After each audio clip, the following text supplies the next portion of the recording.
अस्सलाम how are you all. कैसे हैं आप लोग? This is Qadeer and welcome to the current current affairs and Pakistan affairs session.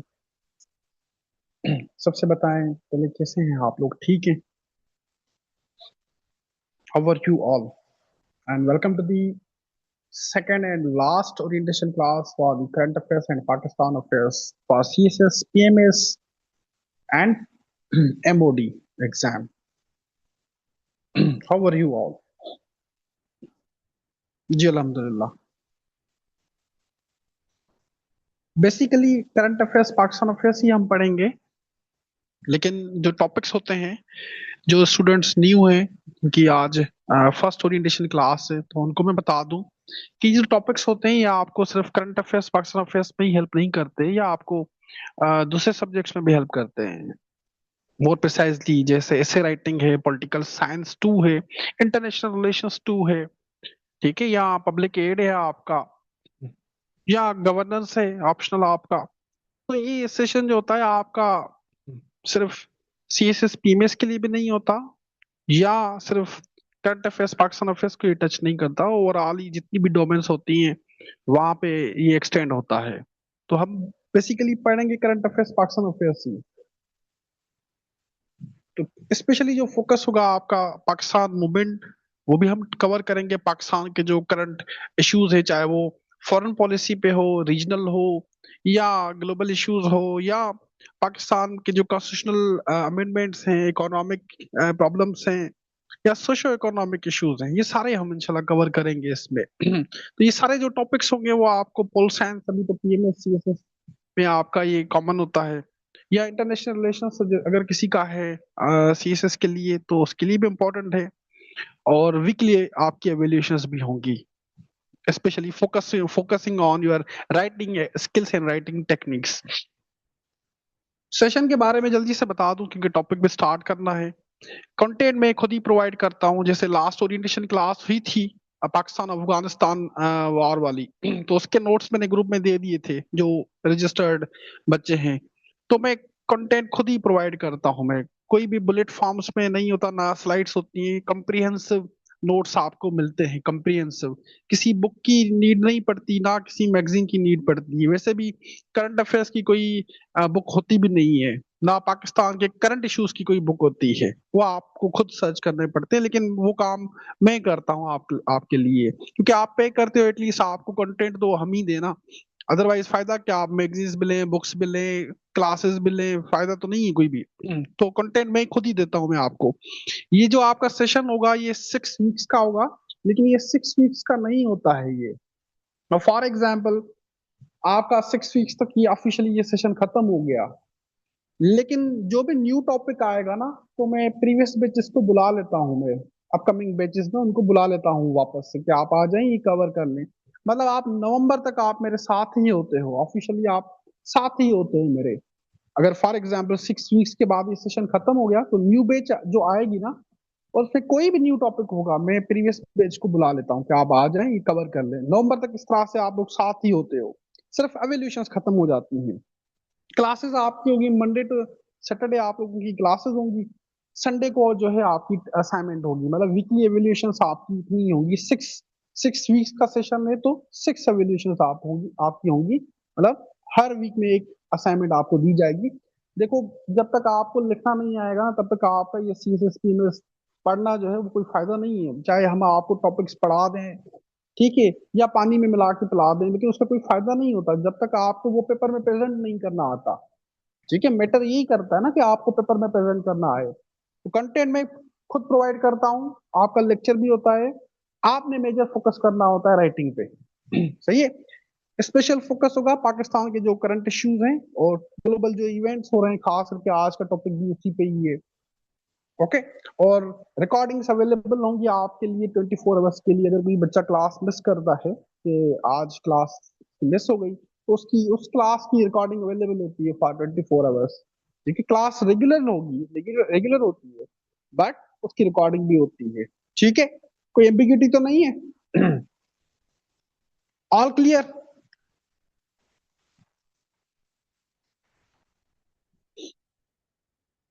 सबको क्लियर है regarding the session?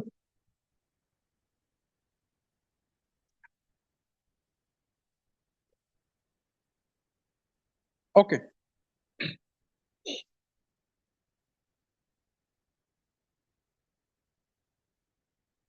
Let's start the topic. Iran, Israel and USA war. 28 फरवरी 2026 को Israel and USA coordinated military strike launch करते हैं against Iran, जिसमें Iran के supreme leader ayatollah खमनाई की death हो जाती है या शहीद हो जाते हैं वो। एंड ईरान की nuclear and military capabilities and infrastructure को डिग्रेड किया जाता है या डाउनग्रेड किया जाता है। इन मिलिट्री स्ट्राइक्स की वजह से मिडल ईस्ट में एक इंटेंस आर्म्ड कॉन्फ्लिक्ट स्टार्ट हो जाता है after the Gulf War of 1991। Iran में रिटेलिएशन में मिसाइल्स एंड ड्रोन अटैक्स करता है against US military installation across the Gulf region, जिसे आप जीसीसी कंट्रीज कहते हैं, चाहे लेबनान भी हो या इराक हो या जॉर्डन हो या साइप्रस हो।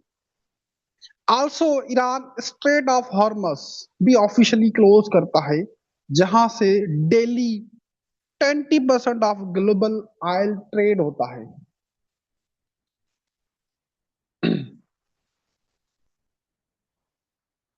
बैकग्राउंड देखते हैं। Iran, Israel and USA rivalry ये अभी स्टार्ट नहीं हुई। इसका ओरिजिन होता है जब ईरान में इस्लामिक रिवॉल्यूशन आया इन 1979।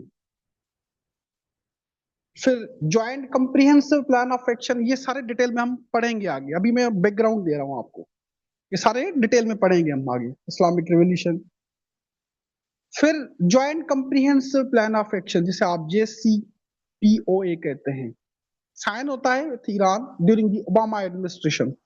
जब ओबामा की एडमिनिस्ट्रेशन थी तो JCPOA साइन होता है। लेकिन ट्रम्प भाई साहब आते हैं और 2018 में वो विड्रॉ करते हैं JCPOA से। 2026 तक ईरान की जो रीजनल पोजीशन थी उसको भी इसराइल ने वीक किया।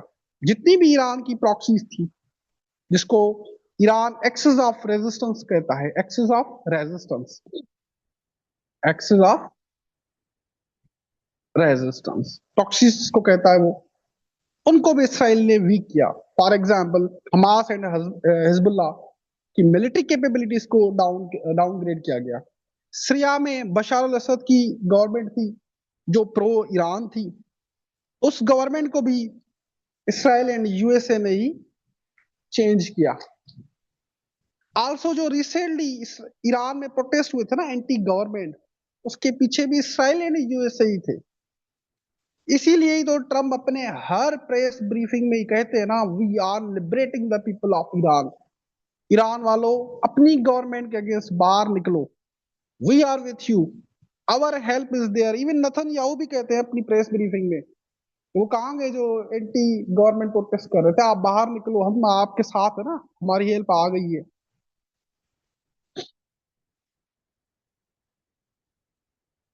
अभी इस वार से पहले यूएसए और ईरान के बीच में न्यूक्लियर टॉक्स हो रहे थे ओमान में ऑन 6 फरवरी 2026।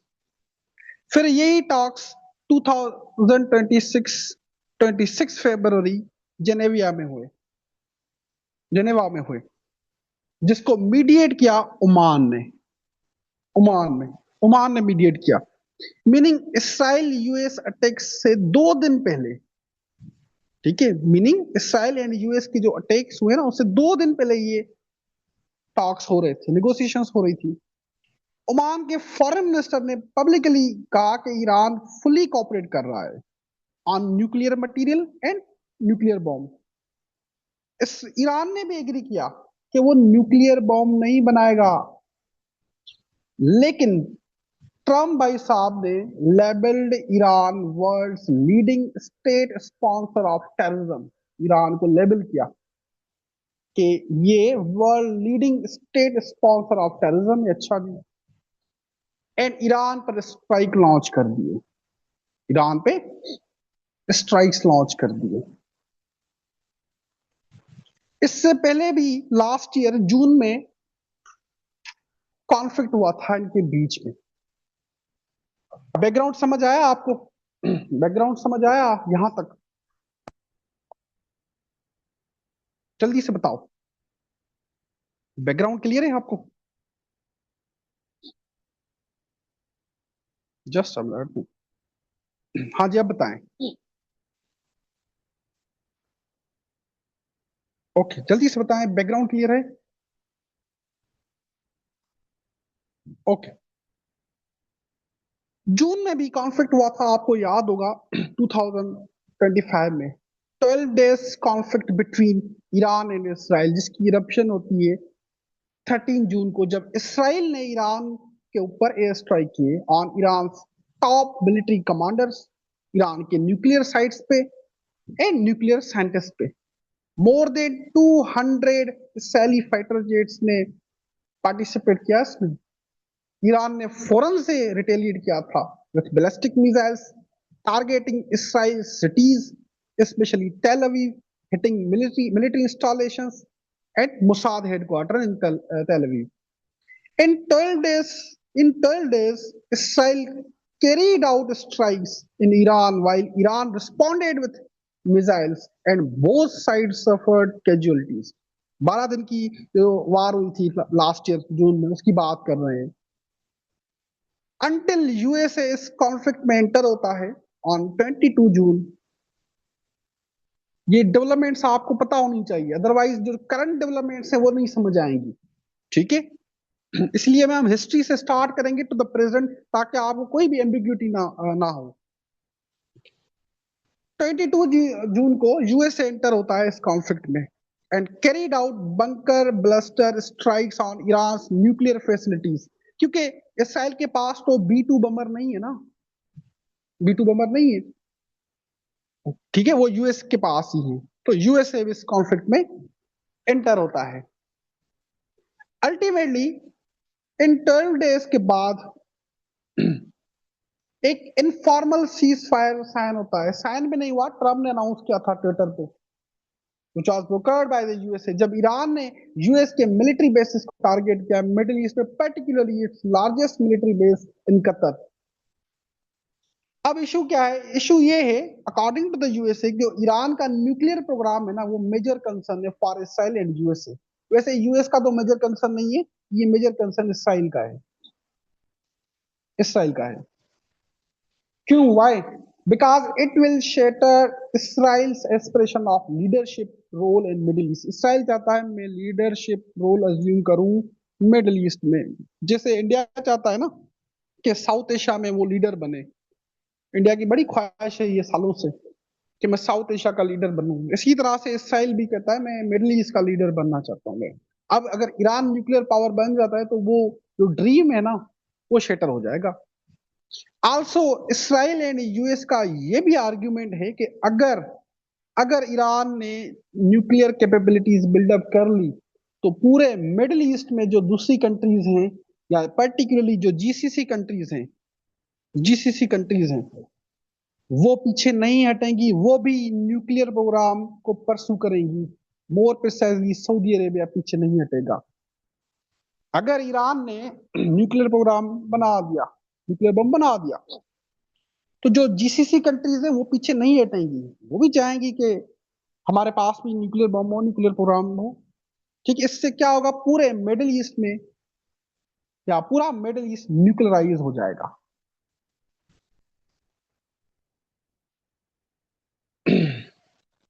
अब आते हैं, how did relations between modern day Iran and Israel begin. अगर आपको ईरान इसराइल कॉन्फ्लिक्ट समझना है ना, तो हमें हिस्ट्री में जाना होगा, अदरवाइज प्रेजेंट डेवलपमेंट्स आपको कोई समझ नहीं आएंगी। ठीक है, हमें हिस्ट्री में जाना होगा, उसके बाद आपको क्लियरिटी हो जाएगी।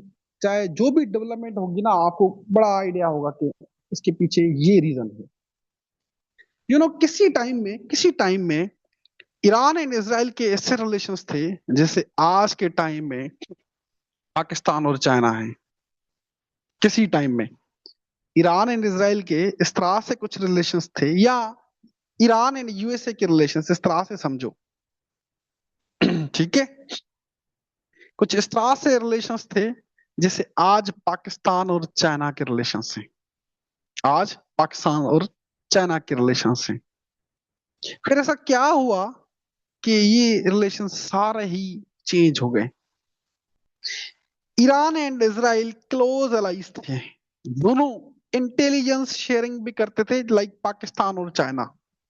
ऑयल ट्रेड भी होता था like Pakistan and Saudi Arabia, and military cooperation भी था दोनों के बीच में। Iran was the second Muslim country, Iran was the second Muslim country after Turkey to recognise Israel. जब इसराइल बना ना, तो Iran was the second Muslim country जिसने इसराइल को रिकॉग्नाइज किया। फर्स्ट कंट्री टर्की था। बड़े अर्तुगुल करते हो, बड़े उस्मान गाजी करते हो। Turkey was the first Muslim country to recognise Israel. बड़े आप लोग अर्तुगुल गाजी करते हो। ठीक है, you know, Turkey is the first Muslim country to recognise Israel. जो आप मीडिया पे देखते हो ना, ऐसा कुछ भी नहीं है। ग्राउंड रियलिटीज कुछ हो रही है। ठीक है, आप मीडिया पे देखते हो या टर्किश ड्रामा देखते हो, वो अलग है, वो पास्ट चैप्टर है। प्रेजेंट में सिनेरियो अलग है। जी। 1947 में यूएन ने, यूनाइटेड नेशंस ने एक 11 member special united nations committee on फलस्तीन, UNSCOP, special united nations committee on फलस्तीन बनाई, जिसका काम था कि फलस्तीन और Jews land settlement issue resolve करे। And Iran was one of the member of 11 countries. Iran भी इसी का ही मेंबर था, एक मेंबर था। 11 मेंबर जो कंट्रीज है ना, उस पे ईरान भी था। अब यूएन ने बेसिकली कहा कि पार्टीशन प्लान होना चाहिए, जैसे इंडिया और पाकिस्तान या सब कॉन्टिनेंट पार्टीशन हुआ ना, यहाँ पे पाकिस्तान बन गया, वहां पे इंडिया। तो यूएन ने बेसिकली इसी तरह से पार्टीशन प्लान सजेस्ट किया। ठीक है, लेकिन ईरान ने उसको अपोज किया। ईरान ने अपोज किया।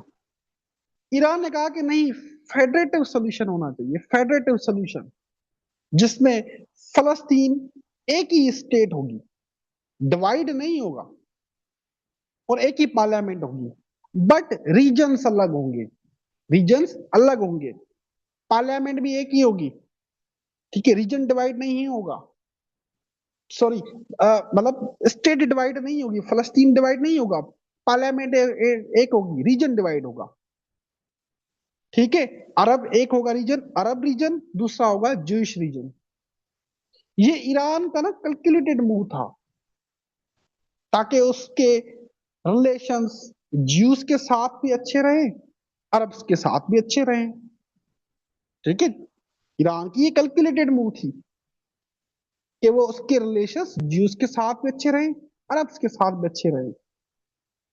बट 2 साल बाद, आफ्टर 2 इयर्स, अरब इजराइल वॉर स्टार्ट हो जाती है 1948 में।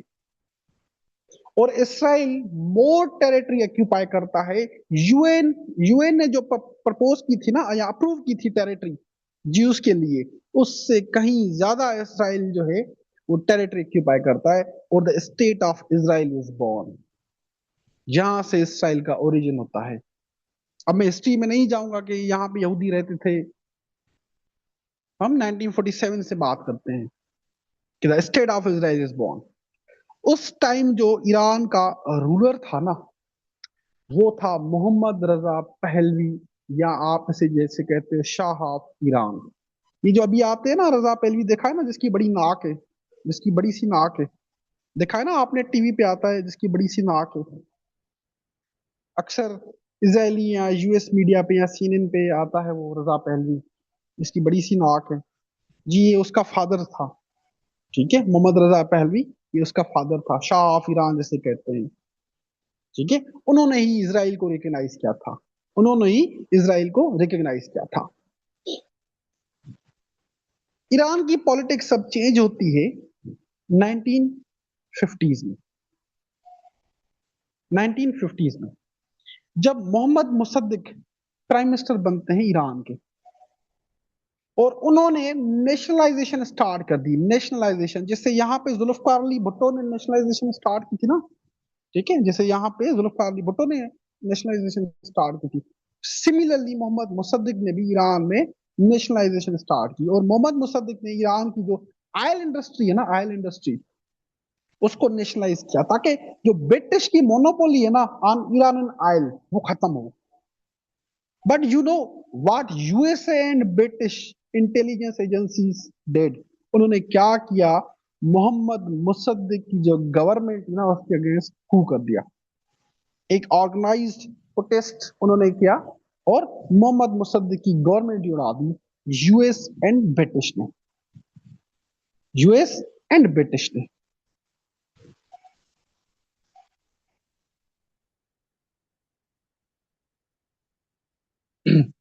From allies to adversaries, the early Iran-Israel relationship, British and US ने मोहम्मद मुसद्दिक को हटा के शाह ऑफ ईरान, इसको इंस्टॉल कर दिया ईरान में। ठीक है, इसको इंस्टॉल कर दिया ईरान के ऊपर, जो कि वेस्टर्न अलाय भी था, ठीक है, और इसराइली अलाय भी था। इसराइल ने अपनी एम्बेसी ओपन की तेहरान में, और दोनों के बीच में ट्रेड एस्टेब्लिश हुआ। And Iran was the largest oil supplier to Israel. ये मोहम्मद रजा शाह पहलवी की बात हो रही है, ठीक है, यहाँ शाह ऑफ ईरान की बात हो रही है। अब थिंग्स कब चेंज होती हैं?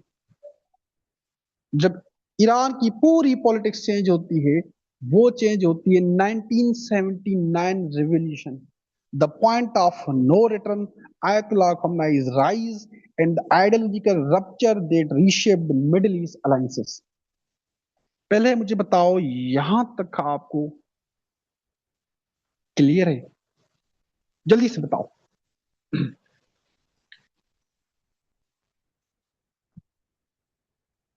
तो एफएम उन्होंने स्ट्रेटजी चेंज की है ना।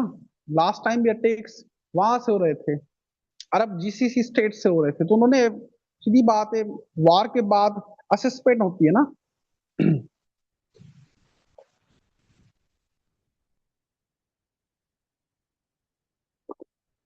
ऑल ऑफ यू जल्दी से बताओ, यहां तक क्लियर है?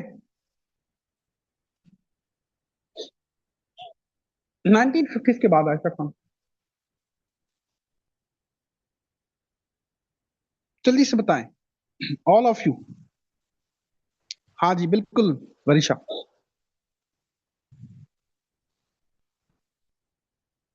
जल्दी से बताओ। Okay, Iran Israel rivalry start होती है जब ईरान में इस्लामिक रेवोल्यूशन आता है by Ayatollah Khamenei, which overthrew the rule of Muhammad Raza Pahlavi as Shah of Iran in 1979। Pahlavi के अगेंस्ट उसकी आर्मी भी अगेंस्ट थी, ईरान की पब्लिक भी जो है वो उसके अगेंस्ट थी। And he fled to the country, मतलब वो भाग गया, ईरान से भाग गया। एंड 14 डेज के बाद आयतुल्लाह खamenei ईरान के स्पिरिचुअल एंड पॉलिटिकल लीडर बने। ईरान के स्पिरिचुअल एंड पॉलिटिकल लीडर बने, यहां से ईरान की पूरी पॉलिटिक्स चेंज हो गई। रिवॉल्यूशन ने ना कि सिर्फ ईरान की गवर्नमेंट चेंज की, बट पूरी आइडियोलॉजी भी ट्रांसफॉर्म कर दी। आइडियोलॉजी भी ट्रांसफॉर्म कर दी। जो न्यू रिजीम जो ईरान में आई ना, उसने ईरान की पॉलिसी ही चेंज कर दी। Precisely precisely anti Israel policy उन्होंने अडॉप्ट कर दी। और इसराइल के साथ जो शाह ऑफ ईरान ने डिप्लोमेटिक रिलेशंस एस्टेब्लिश किए थे वो कट कर दिए, उन्होंने खत्म कर दिए। और जो इसराइल की एम्बेसी थी तेहरान में, वो आयतुल्ला साहब ने वो दे दी फलस्तीनियन लिबरेशन ऑर्गेनाइजेशन पीएलओ को, यासर अरफात वाली पीएलओ, ठीक है, फलस्तीनियन लिबरेशन ऑर्गेनाइजेशन को वो एम्बेसी दे दी। और जितने भी रीजन में एंटी इजराइल एलिमेंट्स थे, जितने भी रीजन में, पूरे मिडिल ईस्ट में एंटी इजराइल एलिमेंट्स थे, ईरान ने उनको सपोर्ट करना स्टार्ट कर दिया, जिसको ईरान कहता है एक्सिस ऑफ रेजिस्टेंस या ईरान प्रॉक्सी नेटवर्क, जैसे आप कहते हो ईरान प्रॉक्सी नेटवर्क, चाहे वो लेबनान हो, चाहे सीरिया हो, चाहे यमन हो, ठीक है, जो फलस्तीन कास को सपोर्ट करते हैं उनको ईरान ने सपोर्ट करना स्टार्ट कर दिया। यहां से बर्थ होती है access of resistance.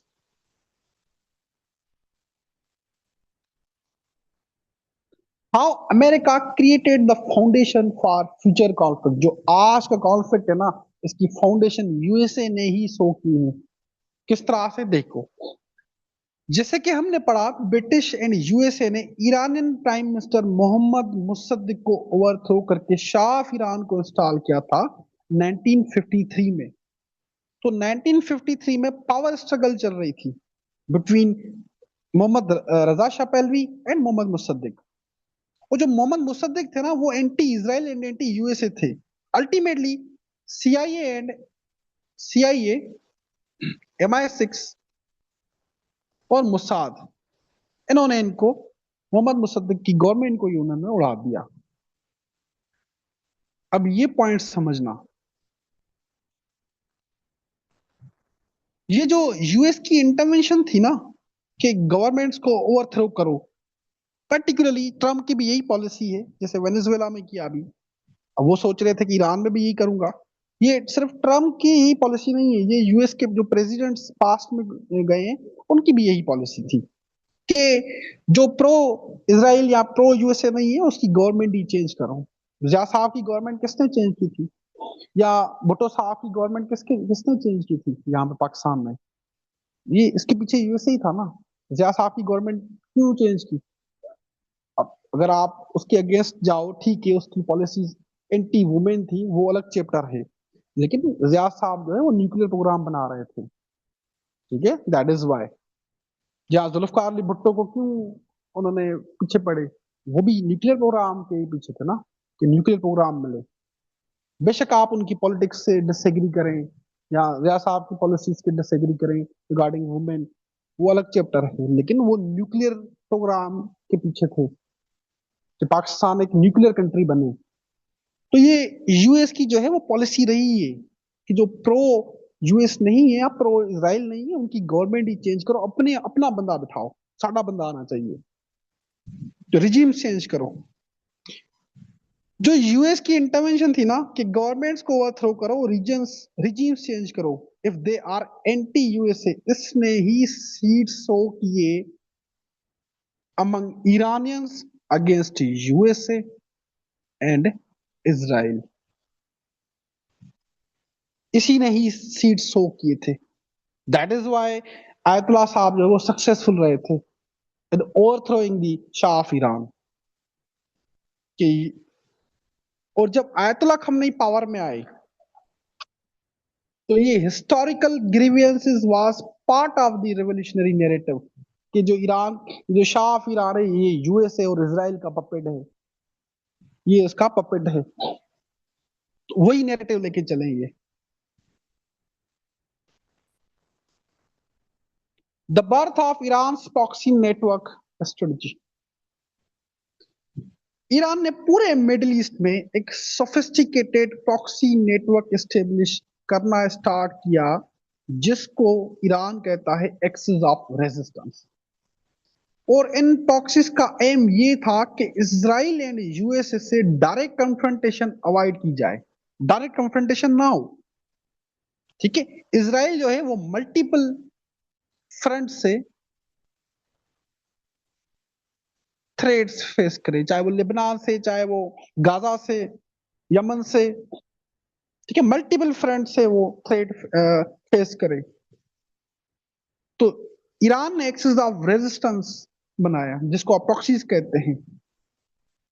Also USA और इसराइल से डायरेक्ट कन्फ्रंटेशन ना हो और उनके इंटरेस्ट को अपोज करना, मतलब इसराइल के इंटरेस्ट को अपोज करना मिडिल ईस्ट में। इस प्रॉक्सी नेटवर्क की बर्थ होती है 1982 में, जब इसराइल ने लेबनान को इन्वेड किया। तो लेबनान की जो शिया कम्युनिटी है ना, जो लेबनान की शिया कम्युनिटी है, वहां के लीडर्स ने ईरान से हेल्प मांगी, बट ईरान ज्यादा कुछ नहीं कर सकता था because of its on war with Iraq, क्योंकि ईरान की खुद भी इराक के साथ लड़ाई चल रही थी, तो ईरान सपोर्ट नहीं कर सकता था इतना। देयरफॉर ईरान टू फ्रंट वार तो अफोर्ड नहीं कर पाता ना, कि वो दो फ्रंट से लड़े, इराक से भी, इराक वालों से भी लड़े और इसराइल से भी लड़े। तो Iran could not do little, ठीक है। देयरफॉर देयरफॉर बाद में उन्होंने, ईरान ने लेबनान में हिजबुल्लाह को आर्म किया, हिजबुल्लाह को उसको ट्रेन किया, ताकि वो इसराइल को रेजिस्ट करे लेबनान में। अगेन रिपीटिंग, ईरान ने लेबनान में हिजबुल्लाह को आर्म किया, ट्रेन किया, ताकि वो इसराइल को रेजिस्ट करे लेबनान में। इवन ईरान ने फलस्तीनी लिबरेशन ऑर्गेनाइजेशन पीएलओ और हमास के साथ भी रिलेशंस एस्टेब्लिश कर लिए टू रेजिस्ट इसराइल। ठीक,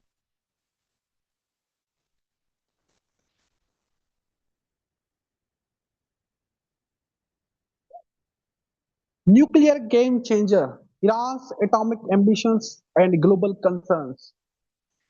ईरान इसराइल कॉन्फ्लिक्ट 90s में 1990s में या 2000 के स्टार्ट में न्यू डायमेंशन में एंटर हुआ, जब ईरान ने न्यूक्लियर प्रोग्राम डेवलप करना स्टार्ट कर दिया। यूएसए, इसराइल, अरब कंट्रीज ईरान की न्यूक्लियर पावर को थ्रेट परसीव करती है, कि अगर ईरान न्यूक्लियर पावर बन गया तो ये हमारे लिए थ्रेट है। देखिए, सऊदी और ईरान जो है उसके रिलेशंस वो 2023 में चाइना ने ठीक करवाए हैं। ठीक है, याद है ना, डील हुई थी, चाइना ने ब्रोकर की थी, चाइना ने ही ब्रोकर की थी सऊदी ईरान डील।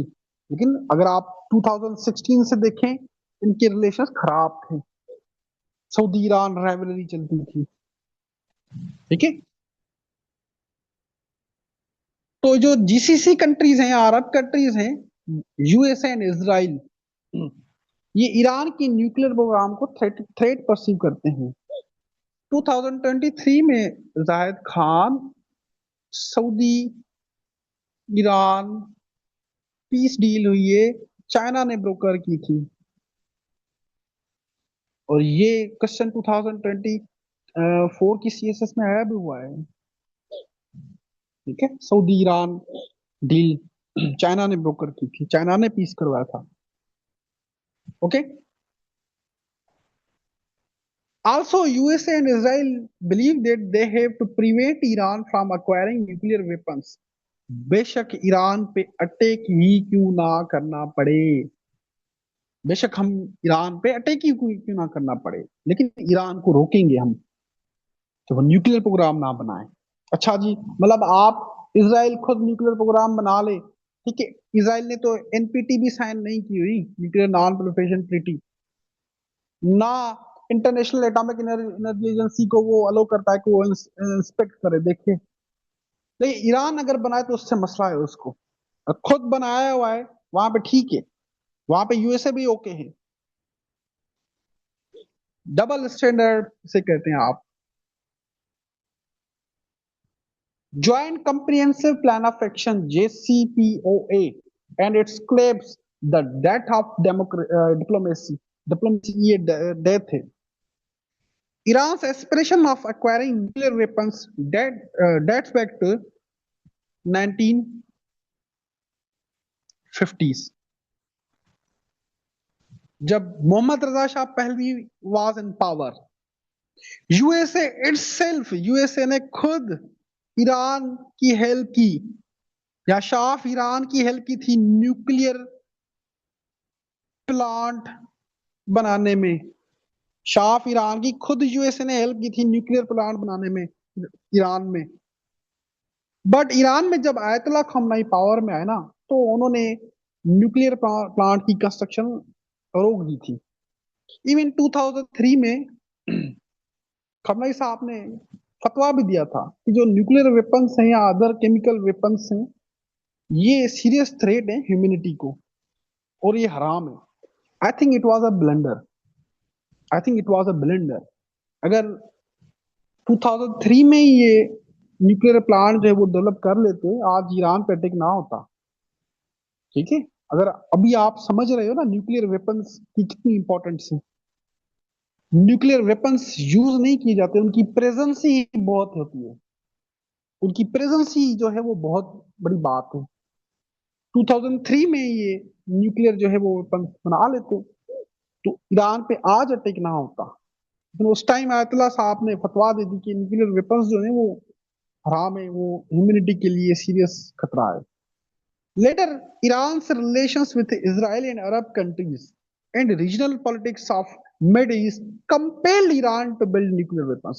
लेकिन बाद में जो अरब के साथ ईरान के रिलेशंस खराब हुए या मिडिल ईस्ट की पूरी जो पॉलिटिक्स है वो ट्रांसफॉर्म होती है, उसके बाद ईरान ने न्यूक्लियर प्रोग्राम अपना बिल्डअप करना स्टार्ट कर दिया. लेकिन it was too late. It was too late. अब ईरान की न्यूक्लियर एस्पिरेशंस को रोकने के लिए इंटरनेशनल प्लेयर्स इन्वॉल्व होते हैं, इस डर से कि ऐसा ना हो कि सारे मिडिल ईस्ट में न्यूक्लियर टेक्नोलॉजी की रेस लग जाए. मतलब सऊदी अरेबिया भी कहे मुझे भी न्यूक्लियर प्रोग्राम बनाना है, टर्की भी कहे मैंने भी बनाना है, कतर भी कहे मैंने भी बनाना है, यूए भी कहे मैं भी न्यूक्लियर कंट्री बनूंगी. ठीक है. तो इस डर से P5+1. Now what is P5+1? 5 permanent members of UN Security Council plus Germany. 5 permanent members of UN Security Council and Germany ने ईरान से नेगोशिएशन स्टार्ट कर की ताकि ईरान अपनी न्यूक्लियर एम्बिशंस को छोड़ दे. ठीक है. ताकि ईरान अपनी न्यूक्लियर एम्बिशंस को छोड़ दे. एंड इस नेगोशिएशंस के बाद 2015 में joint comprehensive plan of action या ईरान न्यूक्लियर डील साइन होती है. Joint comprehensive plan of action जिसे कहते हो आप, या ईरान न्यूक्लियर डील जिसे आप कहते हो, वो साइन होती है. According to this agreement, Iran के ऊपर जितने भी इकोनॉमिक सैंक्शंस यूएस ने इंपोज किए हुए थे वो लिफ्ट किए जाएंगे, उनको हटाया जाएगा. और ईरान के start trading with Europe. Europe के साथ ईरान जो है वो ट्रेड कर सकता है. मतलब आयल ट्रेड की बात हो रही है. In return in return Iran has to comply with the safeguards of International Atomic Energy Agency. लेकिन प्रेसिडेंट ट्रम्प फर्स्ट टेन्योर जो इलेक्शन था ना, जो ट्रम्प भाई साहब की फर्स्ट जो टेन्योर था उसकी इलेक्शन मैनिफेस्टो देखी, वो सब उसी पे था कि जो डील है ना JCPOA, ये इसमें यूएसए का कोई फायदा नहीं है, यूएसए को विड्रॉ करना चाहिए. और जैसे ही ट्रम्प भाई साहब आते हैं पावर में, फर्स्ट टेन्योर की बात हो रही है, तो 2018 में JCPOA से उन्होंने विड्रॉ कर दिया. उन्होंने विड्रॉ कर दिया, मतलब यूएसए ने ही इस डील से विड्रॉ कर दिया.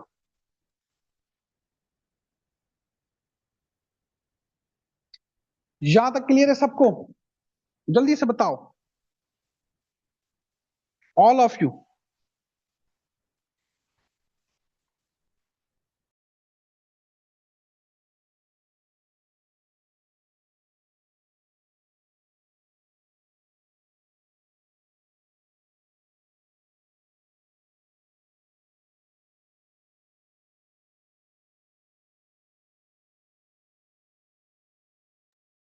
यहां तक क्लियर है?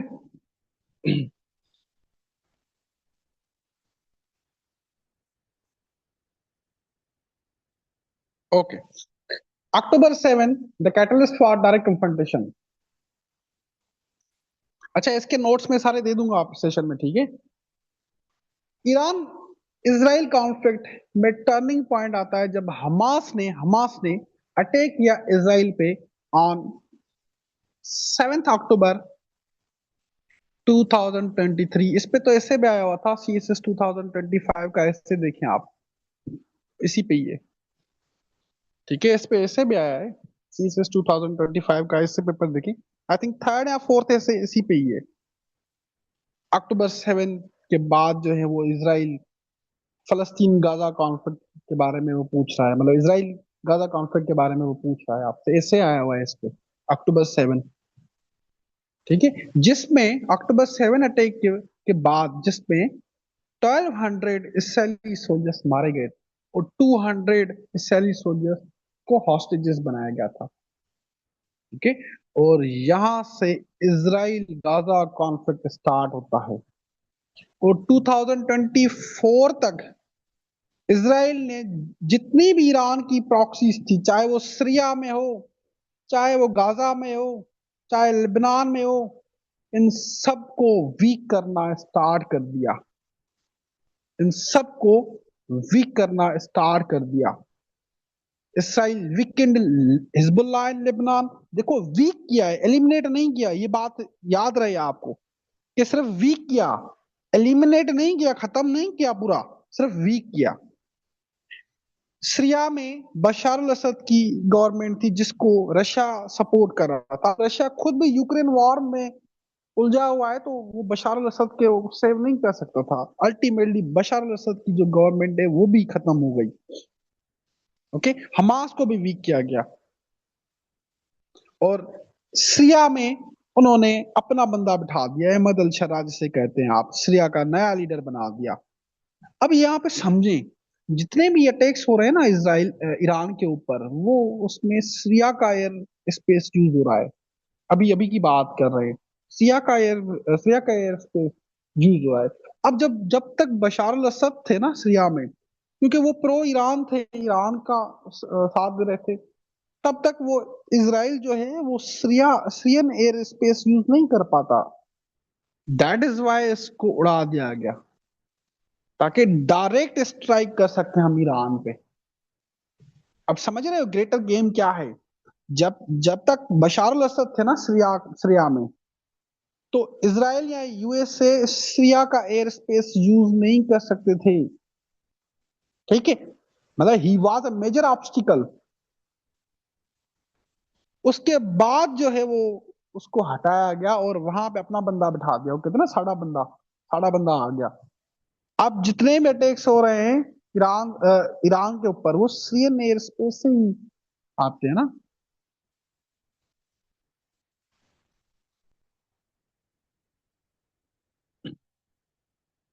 जी,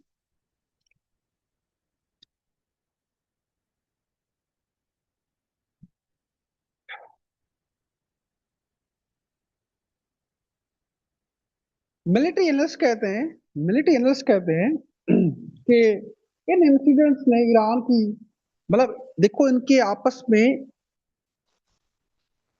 12 days war, cease fire between Iran and Israel, यहां तक आते हैं। 12 डेज वॉर के बाद, जिसका मैंने ओवरव्यू दिया, यूएस प्रेसिडेंट ने सीज फायर अनाउंस किया, जिसके बाद कॉन्फ्लिक्ट एंड हुआ एंड दोनों स्टेट्स एग्री हुए ऑन सीज फायर। मैं जून की बात कर रहा हूं। But but both said that they will respond with force in case of any breach. और 24 जून को 2025, ठीक है, दोनों ने, ट्रम्प भाई साहब ने सीज फायर अनाउंस कर दिया कि अब सीज फायर बस बहुत हो गया, 12 दिन लड़ाई हो गई, स्टॉप करते हैं। अब यहाँ पे कंटेम्प्रेरी जो वार स्टडी है ना, कंटेम्प्रेरी वार स्टडीज कहती है कि पीस सिर्फ दो कंडीशंस में होता है, पीस सिर्फ दो कंडीशंस में होता है, ठीक है। नंबर 1, या एक साइड की टोटल डिफीट हो, तो जो जून का कॉन्फ्लिक्ट हुआ उसी में तो किसी की डिफीट तो नहीं हुई ना, या म्यूचुअल डिटरेंस स्टेब्लिश हो, मतलब दोनों की मिलिट्री पावर सेम हो, या दोनों न्यूक्लियर वेपन्स हो, जैसे इंडिया और पाकिस्तान न्यूक्लियर स्टेट्स हैं तो डिटरेंस एस्टेब्लिश है ना। सो ये दोनों केस इस सिनेरियो में नहीं है, मतलब वो फ्रजाइल सीज फायर था। जो सीज फायर हुआ था ना वो फ्रजाइल सीज फायर था, जून वाला। क्लियर हुआ यहां तक? यहां तक क्लियर हुआ? तो प्रेजेंट डेवलपमेंट्स पे आपने जल्दी से बताओ।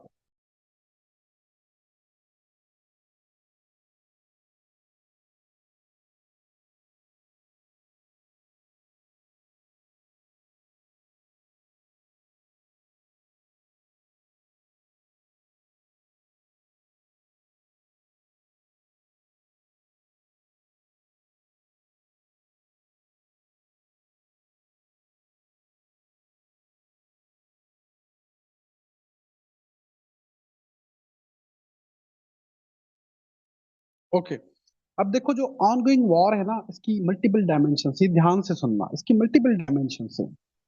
ग्लोबल इकोनॉमी भी है, रीजनल पॉलिटिक्स भी है, इवन यूएसए, इसराइल, ईरान, इसके रिलेशंस भी हैं। क्योंकि ये भी ऑनगोइंग है कॉन्फ्लिक्ट, तो हम काफी सारी डायमेंशन अभी क्लियरिटी से नहीं पढ़ सकते। वंस ये कॉन्फ्लिक्ट जब एंड हो जाता है ना, सीज फायर होता है, उसके बाद इसी सेशन में मैं बाकी डायमेंशंस भी आपको कवर करवा दूंगा। ये डायमेंशन से ग्लोबल इकोनॉमी पे ये इम्पेक्ट पड़ा, जियो पॉलिटिक्स इस तरह से ट्रांसफॉर्म हो रही है। ये बात याद रहे, जब सीज फायर हुआ ना, पूरे मिडिल ईस्ट का जो ऑर्डर है ना, ऑर्डर वो सारा चेंज हो जाएगा। इवन जीसीसी जो कंट्रीज है ना, वो भी अपने रिलेशन रीलाइन करेंगे, ये बात याद रहे। जब भी सीज फायर हुआ, चाहे कल हो, परसों हो, वीक बाद हो, मंथ बाद हो, लेकिन ये पूरा ऑर्डर चेंज होगा, ग्लोबल पॉलिटिक्स ही चेंज होगी आपकी। इस वार के बाद ग्लोबल इकोनॉमी भी जो है उसको भी आप फ्रैक्चर्स नजर आएंगे आपको। जितनी भी डायमेंशन है ना, ये सारी हम कवर करेंगे। मैं ही पढ़ाऊंगा, उसके नोट्स भी दूंगा। अभी फॉर नाउ क्योंकि वार ऑनगोइंग है, अभी भी अटैक्स हो रहे हैं, तो हम एक ही डायमेंशन इसकी देखते हैं कि विल ईरान लूज और विन। क्या ईरान ये हार जाएगा या जीत जाएगा? ये सिर्फ हम एक ही डायमेंशन से इसको देखते हैं। पास्ट मैंने कवर करवा दिया है, हिस्टोरिकल बैकग्राउंड भी आपको क्लियर है, पास्ट की जितनी भी डेवलपमेंट्स हैं वो आपको क्लियर है। लास्ट ईयर जून का कॉन्फ्लिक्ट भी मैंने आपको पढ़ा दिया है। प्रेजेंट जो है ये भी हम कवर करेंगे। सेशन आपका वैसे ही आप लोग मेरे साथ होंगे, नवंबर तक आप लोग मेरे साथ ही हो, ठीक है? जो इनरोल होंगे वो नवंबर तक मेरे साथ होंगे। जैसे जैसे डेवलपमेंट्स होंगी मैं सेशंस में आपको करवाता रहूंगा ये, ठीक है? हम कवर करते रहेंगे इसको जब तक कोई फाइनल सोल्यूशन नहीं आ जाता। तो अभी सिर्फ एक ही डायमेंशन पढ़ते हैं कि विल ईरान लूज और विन। करंट वार की बात करते हैं, करंट जो ऑनगोइंग है। अब यहां से देखें कि states can lose battles and still win war. States battles तो लूज कर सकती हैं लेकिन वॉर जीत सकती हैं। Now what is difference between battle and war? What is difference between battle and war? क्या फर्क है इसमें? इस तरह से समझें कि वॉर जो है ना, war is a whole book. War जो है वो बुक है, और बैटल जो है वो जस्ट उसका एक चैप्टर है, उस बुक का एक चैप्टर है।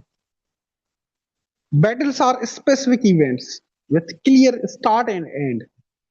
Battles are the specific events with clear start and end. लेकिन wars are complex, involving multiple battles, involving multiple battles. अगर ईरान अपनी सोवेनिटी एंड टेरिटोरियल इंटीग्रिटी को बचा लेता है, मीनिंग अगर यूएसए एंड इसराइल ईरान को इन्वेड नहीं कर पाते, जैसे उन्होंने, यूएसए ने अफगानिस्तान और इराक को इन्वेड किया, अगर ये यूएसए एंड इसराइल ईरान को इन्वेड नहीं कर पाते, और अगर प्रेजेंट जो रिजीम ऑफ ईरान, जो प्रेजेंट रिजीम है ईरान की, वो इंटेक्ट रहती है, तो Iran will win the war. बेशक वो बैटल लूज कर जाए, लेकिन वो वार जीत जाएगा। ईरान को ईरान को इस वार ईरान जो है ना, इस वार को शॉर्ट टर्म मिलिट्री गेन्स की लीन से नहीं देखता वो। ईरान अपने सर्वाइवल की वार लड़ रहा है। ईरान का गोल क्लियर है कि हम अपने सर्वाइवल की जंग लड़ रहे हैं अगेंस्ट यूएसए एंड इसराइल। अगर ईरान में रिजीम चेंज नहीं होता है या यूएसए फेल होता है तो invade Iran, the Tehran has won the war. बेशक वो बैटल लूज कर जाए, कोई मसला नहीं है। वार जो है वो जीत जाएगा। Iran sees itself a 5000 years old civilization। हम आर्ग्यूमेंट्स दे रहे हैं कि why Iran will win. Arguments दे रहे हैं हम। ईरानियंस कहते हैं कि वो 5000 year old civilization है and they are the descendants of great Persian empire. किसी टाइम में वो सुपर पावर थी। यूएसए एंड इसराइल ने मिसकैलकुलेट किया कि अगर आयतुल्ला खमनाई को हम शहीद कर देते हैं या एलिमिनेट कर देते हैं तो रिजिम कोलेप्स हो जाएगी, गिर जाएगी। लेकिन ऑन द कंट्ररी, आयतुल्ला खमनाई साहब की जो डेथ थी ना, it has United Iranians. Iranians को उन्होंने यूनाइट कर दिया। अभी भी आप देख रहे होंगे रैलीज होती हैं जो रिजीम की सपोर्ट में। ईरान रोज रात को रैलीज निकलती हैं वहां पे। यूएसए एंड इसराइल जो है समझ रहे थे कि ईरान डिवाइड होगा between Shia and Sunni, but killing Iran supreme leader has united them. Even Muslim world को भी, मतलब जीसीसी को हट के, जीसीसी इनको हट के पाकिस्तान की बात की जाए तो शिया सुन्नी को उन्होंने यूनाइट कर दिया है, यूनाइट ही कर दिया है। और वो ईरानियंस जो हैं इस अटैक को anti Persian and anti Muslim समझ रहे हैं ईरानियंस कि ये मुसलमानों पे हमला हुआ है, हमारी पर्शा पे हमला हुआ है। वो जो शिया सुन्नी डिवाइड था वो भी खत्म हो गया। ठीक है, जो एंटी गवर्नमेंट प्रोटेस्ट हो रहे थे, जो एंटी गवर्नमेंट गवर्नमेंट एलिमेंट्स थे, वो भी खत्म हो गए। यहाँ पे मिसकैलकुलेशन हुई है यूएसए एंड इसराइल से। The proxy architecture, depth without direct exposure. मैंने पहले भी कहा था कि अक्टूबर 7 अटैक के बाद इसराइल ने सिर्फ ईरान की प्रॉक्सीज वीक की, एलिमिनेट नहीं की। ईरान की जो रियल डेप्थ है ना, वो है उसका एक्सेस ऑफ रेजिस्टेंस। रेजिस्टेंस जिसपे ईरान ने 1980 से इन्वेस्ट किया है। जैसे कि हमने पास्ट में पढ़ा कि लेबनान को जब इन्वेड किया इसराइल ने, तब से ये प्रॉक्सीज स्टेब्लिश हुई है। बेशक अक्टूबर 7 अटैक के बाद इसराइल ने ईरान की प्रॉक्सीज को वीक किया है, बट एलिमिनेट नहीं कर सका। लेबनान में हिजबुल्लाह है, गाजा में देखिए हमास है, यमन में होती हैं। ये सब ईरान की प्रॉक्सीज भी हैं। आपने अभी भी देखा होगा कि हिजबुल्लाह भी इसराइल पे अटैक कर रही है। कोऑर्डिनेटेड अटैक्स हो रहे हैं इसराइल पे, लेबनान से और तेहरान से इसराइल पे कोऑर्डिनेटेड अटैक। मतलब यूएसए एंड इसराइल भी अब मल्टीपल फ्रंट्स पे लड़ रहे हैं, from Mediterranean sea to red sea. फिर आते हैं ईरान के चीप ड्रोन्स, सस्ते वाले drones and powerful missiles. USA and Israel का जो स्टॉक पाइल है ना इंटरसेप्टर का, वो लिमिटेड है। यूएसए ने इंटरसेप्टर्स पहले ही यूक्रेन वॉर में खत्म कर दिए हैं, यूक्रेन को दे दिए थे। ठीक है, यूक्रेन को ये असला दे दिया था, इंटरसेप्टर जो होता है। अब यहाँ पे मजे की बात देखो, जो ईरान का जो ड्रोन है ना, पर ड्रोन की कास्ट है $30,000 से। जो इंटरसेप्टर है ना, थर्ड का, थर्ड एयर डिफेंस का, वो इंटरसेप्टर, एक इंटरसेप्टर वो पड़ता है आपको 10 मिलियन का, अराउंड 10 मिलियन। अब एक मिसाइल आता है ईरान से, उसको इंटरसेप्ट करने के लिए मल्टीपल इंटरसेप्टर, 4-5 इंटरसेप्टर आप यूज करते थे। मतलब कितने हुए, $50 मिलियन एक मिसाइल को गिराने के लिए, इंटरसेप्ट करने के लिए, या ड्रोन को इंटरसेप्ट करने के लिए। मतलब आप देखें, $30,000 के ड्रोन को आप $10 मिलियन का जो है वो इंटरसेप्टर यूज कर रहे हो। यूएसए का पैसा बर्बाद हो रहा है। सिंपल वर्ड्स में, Iran is draining US economy and military capabilities. Iran is draining US economy and military capabilities. ये ज्यादा सस्टेन नहीं कर पाएगी। अभी भी ट्रम्प की आपने आज की स्टेटमेंट देखी होगी कि अभी वॉर खत्म हो जाएगी एक दिनों 2 दिनों में। फिर आते हैं चाइना पे। चाइना क्या कर रहा है? China relies on Iran for about 14% of oil import. 14% oil import Iran से होती है चाइना की। 35 to 40% जो है चाइना का जो ऑयल है ना, वो स्ट्रेट ऑफ हॉर्मस से पास होता है। चाइना ने पहले ही अरेंजमेंट कर ली थी सऊदी के साथ, ब्राजील के साथ, अंगोला के साथ, कि हम वहां से ऑयल इंपोर्ट करेंगे। तो चाइना के पास millions of barrels of oil reserves पड़े हुए हैं उनके पास। आल्सो कुछ लोग, या मोर प्रिसाइजली इंडियंस हो या वेस्टर्न जो इन्वेस्ट हो, वो चाइना को क्रिटिसाइज करते हैं कि चाइना क्यों नहीं सपोर्ट कर रहा ईरान को, चाइना क्यों नहीं अपनी आर्मी भेज रहा। देखें, ईरान की चाइना के साथ कोई ट्रीटी नहीं है, डिफेंस ट्रीटी कोई भी नहीं है कि अगर हमारे ऊपर अटैक होता है ईरान के ऊपर तो चाइना आके प्रोटेक्ट करेगा। यस, इनडायरेक्ट वे में सपोर्ट करेगा वो, लेकिन ओपनली सपोर्ट कोई भी ट्रीटी नहीं है। चाइना डज बिजनेस, ठीक है। चाइना के लिए याद है दो कंट्रीज इंपॉर्टेंट हैं, एक है नॉर्थ कोरिया, दूसरा है पाकिस्तान। बस, बाकी वो कहते हैं जाए बाढ़ में। उनके लिए सिर्फ दो कंट्रीज इंपॉर्टेंट हैं, नॉर्थ कोरिया और पाकिस्तान, बस। ओके। चाइना बाकी जितनी भी स्टेट्स हैं उनके साथ वो बिजनेस करता है। वो चाइना के लिए साउथ चाइना सी और ताइवान इंपॉर्टेंट है rather than middle east. China के लिए साउथ चाइना सी और ताइवान इंपॉर्टेंट है रादर देन मिडिल ईस्ट। तो चाइना जो है वो इनडायरेक्ट वे में, जैसे सैटेलाइट जो एक्सेस है वो दी हुई है, डायरेक्ट चाइना इंटरव्यू नहीं करेगा। रशिया पे आते हैं। ईरान इसराइल एंड यूएस वार में अगर कोई रियल विनर है ना,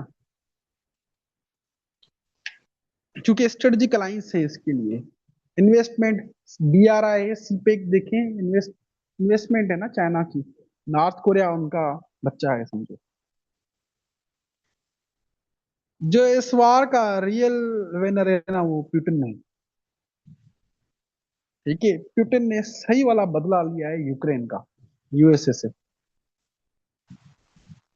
रियल विनर जो है ना इस पूरे कॉन्फ्लिक्ट का, वो पुतिन है। किस तरह से?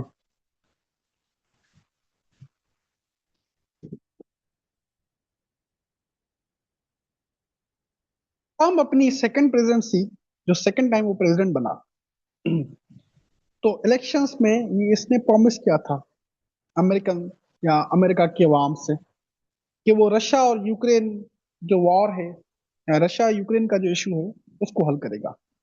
अच्छा जी। जो भी रशिया से आयल बाय करेगा उस पे यूएसए जो है वो टैरिफ इंपोज कर देगा। इस तरह से ट्रम्प बिलीव करता था कि रशिया फिर मेरी बात मान जाए, रशिया मेरी बात मान जाएंगे, या पुतिन जो है वो मजबूर हो जाएगा मेरी बात मानने पे। और फिर इंडिया और दूसरे जो स्टेट्स हैं जो रशिया से ऑयल इंपोर्ट करते थे उन पे टैरिफ लगा दी थी। इवन इंडिया पे भी टैरिफ लगे थे, ट्रम्प भाई साहब ने टैरिफ लगा दिए थे रशियन ऑयल इंपोर्ट करने की वजह से। मगर फिर ट्रम्प ने इसराइल इसराइल के साथ मिलकर ईरान पे हमला कर दिया। अब स्ट्रेट ऑफ हॉर्मस, जहां से यूएस के जो एलाइज हैं, एलाइज कौन है? अरब स्टेट्स है ना, जो यूएस के एलाइज हैं अरब स्टेट्स, इनका तेल जो ऑयल है वहां से गुजरता है।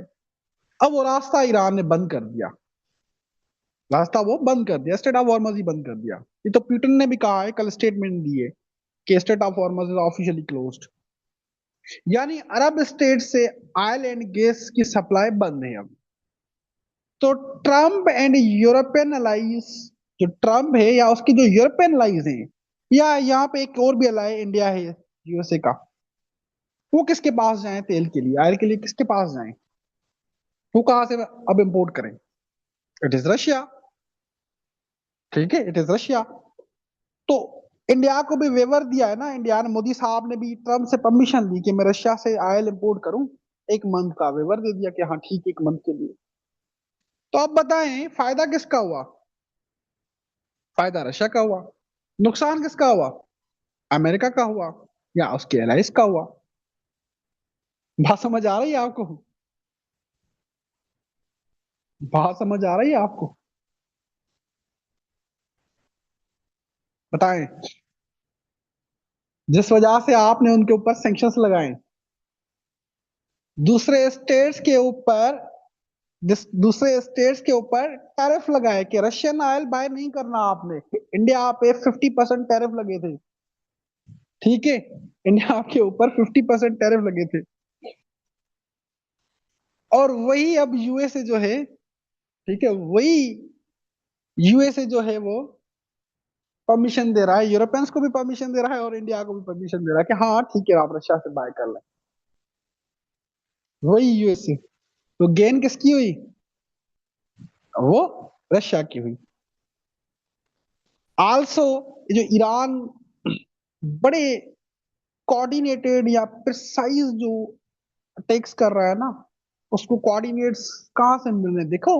मेर मिसाइल अटैक अगर किसी मतलब किसी एरिया में, ओपन एरिया में गिर जाए, उसका कोई फायदा नहीं होता। वो टारगेट अचीव करे। टारगेट कहाँ से मिल रहा है उनको? रशिया से ही मिल रहा है ना। जितनी ये जंग चलेगी उतना रशिया को फायदा है। ठीक है, जितनी ये वार कंटिन्यू होगी उतना रशिया को फायदा है, रशियन ऑयल बिकेगा। ठीक है, यूरोप एनर्जी के बिना यूरोप मर जाएगा। ये पूरा यूरोप जो है ना वो मर जाएगा एनर्जी के बिना, ऑयल और गैस के बिना। यूरोप मर जाएगा, उसकी इकोनॉमी खत्म हो जाएगी। ठीक है, बैंक हो जाएंगे ये यूरोपियंस। समझ रहे हो?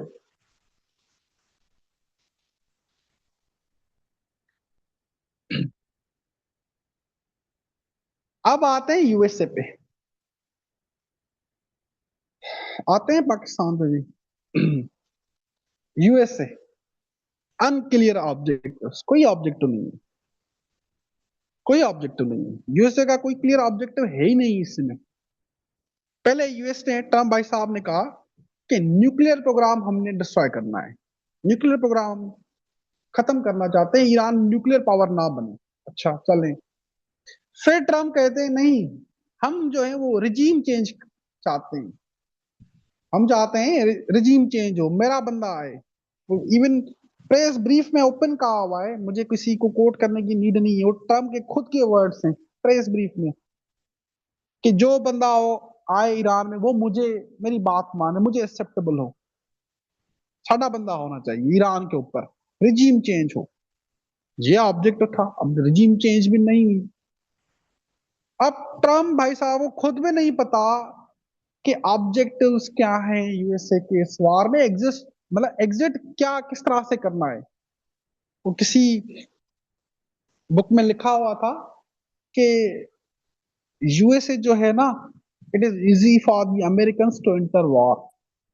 उनके लिए बड़ा इजी है वार में एंटर करना, लेकिन उनको पता नहीं होता कि अब इस वार से एग्जिट कैसे करना है। चाहे आप वियतनाम वार में देखें, चाहे आप अफगानिस्तान में देखें, किस तरह से वो निकले हैं, बेसिस छोड़ के, असला छोड़ के भागे वहां से। उनको एग्जिट का नहीं पता होता, सिर्फ एंटर का होना पता होता कि हमें किस तरह से बस वार में घुसना है। एग्जिट का नहीं जानते वो। अब लोकल अमेरिकन भी जो है देखो, ऑयल प्राइस इंक्रीज होगी तो अमेरिकन पे भी फर्क पड़ेगा, वहां पे भी इन्फ्लेशन आएगी। तो लोकल अमेरिकन भी प्रेशर, मतलब ट्रम्प के ऊपर प्रेशर एग्जर्ट कर रहे हैं। और मिड टर्म इलेक्शंस भी आ रही हैं वहां पे अमेरिका में। और अमेरिकन जो हैं वो अपने सोल्जर्स की डेथ पसंद नहीं करते हैं। अपने सोल्जर्स की डेथ पसंद नहीं करते अमेरिकन, अमेरिकन अवाम। तो यूएसए का यहाँ पे कोई भी क्लियर ऑब्जेक्टिव नहीं है, रादर देन नथनयाहू का क्लियर ऑब्जेक्टिव है कि ईरान पूरा डिस्ट्रॉय होना चाहिए। ठीक है, वहां पे प्रो इसराइल गवर्नमेंट बैठी हो, उनका क्लियर ऑब्जेक्टिव है। यूएसए का क्लियर ऑब्जेक्टिव नहीं है। आया समझ? बाकी जितनी डेवलपमेंट्स होंगी, वंस सीज फायर होता है, मैं आपको ये सारा सारा कवर करवाऊंगा। इससे आगे जितनी भी डेवलपमेंट्स होंगी हम इसी सेशन में कवर करेंगे। तो आप में से किसी को भी एनरोल होना होना वो एनरोल हो सकता है। मेरे से भी आप कांटेक्ट कर सकते हैं और मैम सादिया से भी कांटेक्ट कर सकते हैं। कल से इसकी रेगुलर क्लासेस होंगी। अब आपकी मंडे टू सैटरडे आपकी क्लासेस होंगी, संडे को असाइनमेंट होगी।